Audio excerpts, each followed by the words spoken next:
May is Melanoma Awareness Month, and I'm so excited to be back on location with our friends, the wonderful team at Academic Alliance in Dermatology.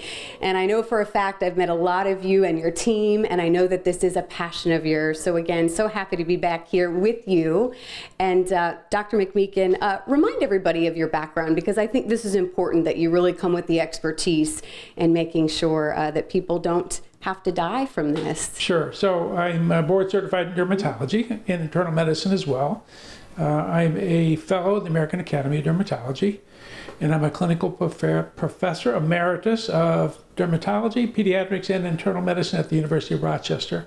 Wow. I've been here at Academic Alliance almost 2 years in July. Yeah. Again, I've been so impressed with this team. Talk about melanoma, though, and it really is kind of startling when you look at the numbers, and then when you also hear how preventable, how severe it can get if we find it early. This is true. So out of all first of all, skin cancer is the most common form of cancer in the United States, and melanoma is the deadliest. This year, the American Cancer Society predicts there'll be 207,000 new cases diagnosed, and out of those, approximately 101,000 will be curable because they're in situ or very superficial lesions, and the other 107,000 will be more advanced or with a worse outcome. So talk about, for people watching this morning, again, the message really is to know about this, to know your risks, and to come in for early detection. What's your message for people watching this morning? Well, I think early detection means early removal and a higher chance of catching them at a curable state. So we encourage patients to, if they're outside, be covered up officially with a sunblock 30 or more that has to be broad spectrum. They should wear wide brimmed hats when possible.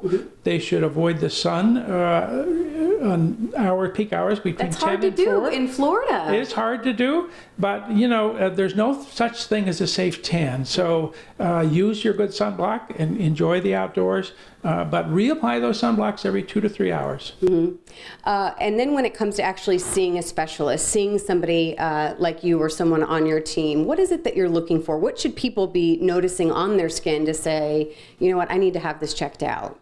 Well, our group is doing research on the genetics of melanoma, and Dr. Vassilotis is following approximately 5,000 families where there's a genetic transmission.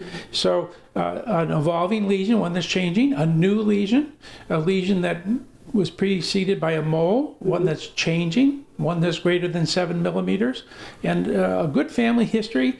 If one has a history in the family of melanoma and one has an atypical mole removed, it raises their risk to 100% over their lifetime. So melanoma is increasing in all ages, but especially in those under the age of 30. And in that group, women especially over the age of 50 have a much higher rate, and it's increased 50% in the last 40 years. I was just going to ask about gender or race or location on the body, if it seems to be popping up, one area more than the other. Well, on men, it's the back is the most common spot. On women, it's the calves. But melanoma doesn't know any boundaries. It's non-discriminatory about age, sex, or race. So we see these not only in the skin, but we see them in the mouth, on mucous membranes, and nails, on the scalp. So be aware, new lesions or changing lesions should be evaluated by an expert. As we wrap up here, you really want to encourage people to come out and really have this looked at.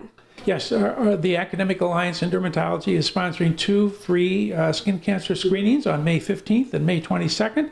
You should call for the specific details and the locations. Well, Dr. McMeekin, again, thank you to you and your team. I know that it's been a very busy year, but this is something that should not, maybe people have, maybe not thought about it over the last 6 months or so.